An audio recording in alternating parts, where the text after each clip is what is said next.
Welcome to day 17 of our Newvember challenge, learn a new piece in November. So we're now entering onto our third page of music. We're over halfway through the piece and well done for getting to this point. Let's have a look at what we're going to be playing today. So today we're going to be returning to our pattern of going from A to C. And doing that pattern there, that's a pattern that we last did back on sort of day 9 and day 10. Day 12, yeah, 11 and 12. So from day 9 through to day 12 we were doing this pattern in our melody hand. And we've got a slightly different left hand with this part, and we've also got an ornament as well, a little sort of turn to put in as well. So let's have a listen to today's learning. 1 and a 2 and a.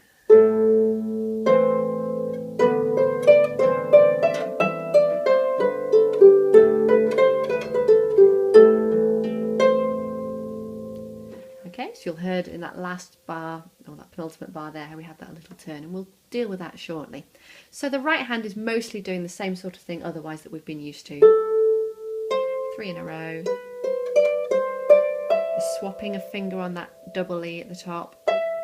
Going over with 1 so we can get 4 on. Going back up with the 4. Now previously we've just been carrying on down like that, but today we're going to be putting a turn into that. I'll come back to that one later.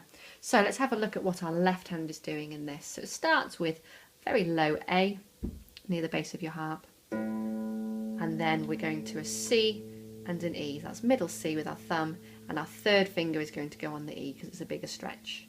That pattern then moves down 1, so we're down to the B and the D, and then back up 1 to the E and the C. So that's our first 2 bars. If I just do that, 1 and a 2 and a, and a, and a, and a. Okay.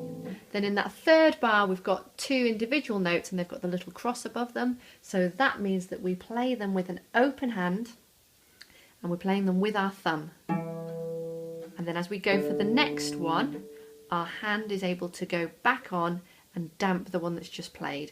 If I show you the reverse of it, it would be like this.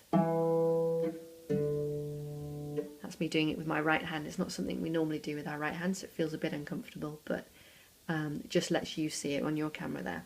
So I've got an open palm hand. Instead of having the lovely fingers down, my palm's open there. I'm pushing on these strings with my finger, and my thumb is playing still in its nice vertical position. I play the E, and then I go onto the D and I'm damping it as I'm doing that. I'm hoping that you can see that there. If I just jump up an octave just in case that's a little bit off camera, it would be doing it here. So these fingers haven't actually left at all. They're still touching and pushing onto the strings to give me the pivot to play the E and then to damp back on and play the D. But of course this is with the left hand. If I do it in the middle here, it can be quite percussive, but we're doing it all the way down on these bass strings. So after that second one, I'm then going to an A octave. I'm going to keep my open hand because this is going to keep it a bit cleaner, and in doing so I will damp that second second note that we played, which was the D. So we have the A, and then I'm going down to an E, and in doing that I will damp the lowest A. Okay, so doing those 2 bars there, these are bars 74 and 5 in the left hand, and it's thumb, thumb, octave, octave. And you can hear how much cleaner that was. The difference would be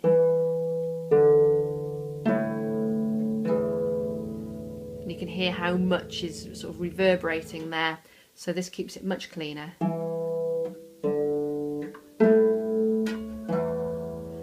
The only thing to be careful of is if you're wearing rings on your hand like I've got there, that it doesn't hit onto these metal strings and make a sound. Okay, so if I put this left hand from the beginning of this section, the top of this page, so it's 4th finger on the A. I'm not particularly placing the next one because it's quite a big stretch, but I'm doing it with a 4 so that I'm ready to jump up for these ones up here. So the 4th finger on the A going to the C and the E, that's a 6th apart, down 1, back up 1, then I'm on my thumb, thumb, octave, but with the open hand, down for the octave down there. Okay, here we go. 1 and 2 and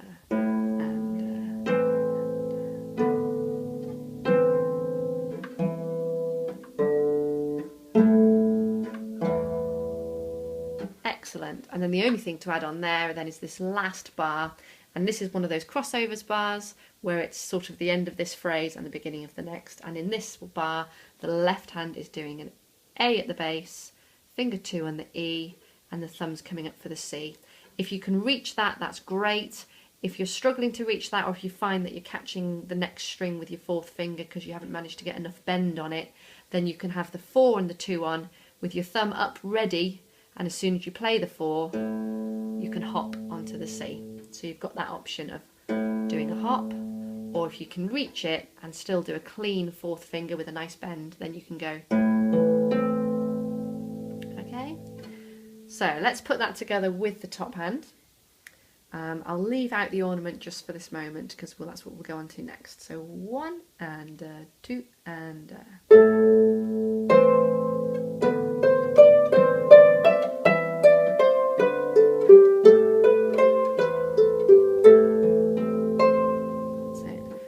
could have done slightly better placing there as well. I was walking it a little bit instead of getting all my fingers firmly on. Volume wise for this, we've been a little bit quiet for the last few days, and we're back to this A and C, so let's have a bit of strength to it now. Let's put a bit of oomph into it. So we'll do that one last time. I'm going to add the ornament in now as well so that you can hear that, and then we'll talk about how we're going to play that. 1 and 2 and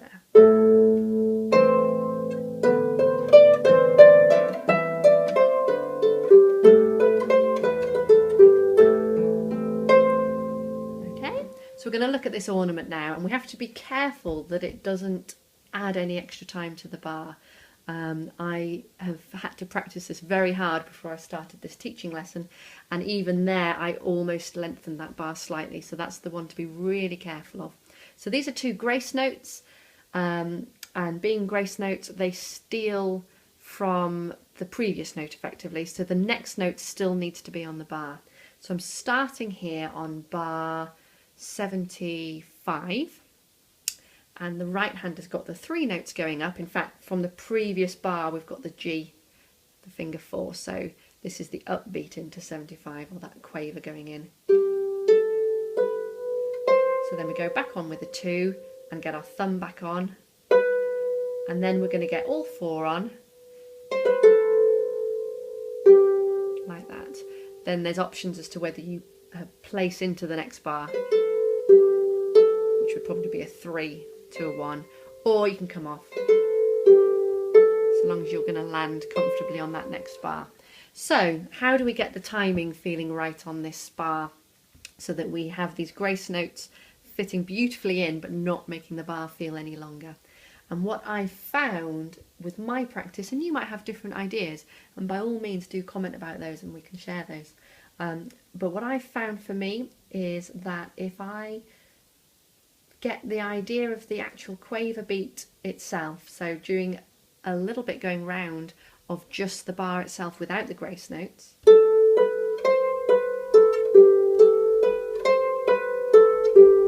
just round and round like that,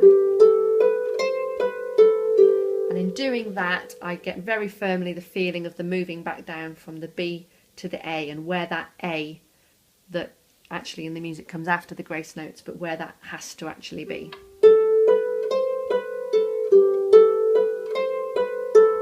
Like that. And then it's a matter of trying to fit in these grace notes in between that and still keeping it going.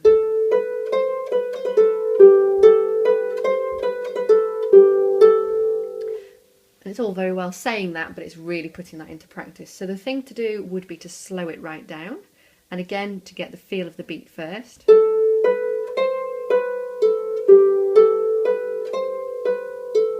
And then adding that in. And you might try tapping along the quaver beat to it.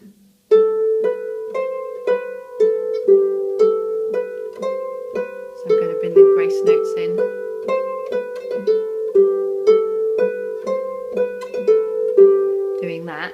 danger with that is that just as when we're playing on our own we can quite easily slow down and speed up without particularly noticing it, so too we can slow our tap down if it needs to, and we can do that without noticing, and so it doesn't always solve it. So what's quite a nice thing to do is to put some words to it.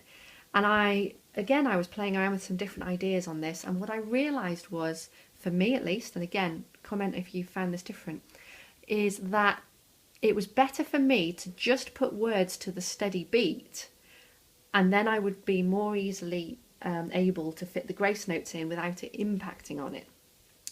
And the words that I came up with, if I can remember them now, was, how do you play that bit?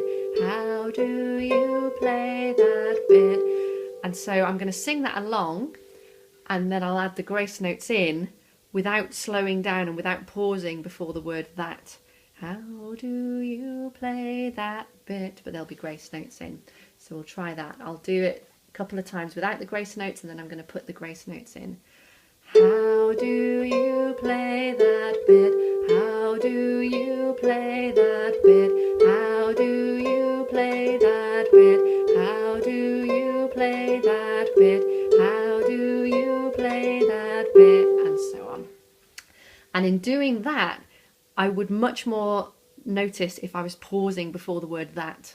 So it's an interesting way to do it. It's to put the words to it, not necessarily adding the grace notes into the words, because again we can pull around with that, but having the words on the regular beat and then trying to fit those grace notes in. And you might start with that slower. How do you play that bit? How do you play that bit? And then you would gradually work up to, how do you play that bit? How do you play that bit? And it would be worth, before you try putting the whole 4 bars together, whole 5 bars together, doing that bar also with the left hand. So we're going to do open A, going down to the E. How do you play that bit?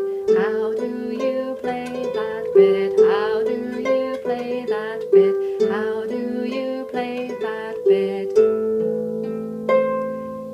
And eventually adding on the bar afterwards as well, so it all fits together comfortably. So I'll just play you through now from the very beginning of today's section to there. So starting at bar 72, the top of page 3, and then I will leave it there, and there'll be more support for this again in one of our steadier pace practice videos that are also being released each day. So here we go. I'll do a count in. This is relatively up to tempo. We are a little bit slower, but like I say, there'll be the slower video to work along to as well. Here we go.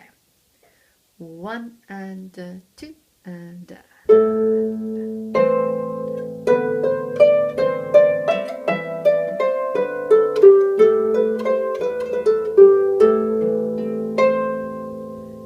okay, and that will improve with practice.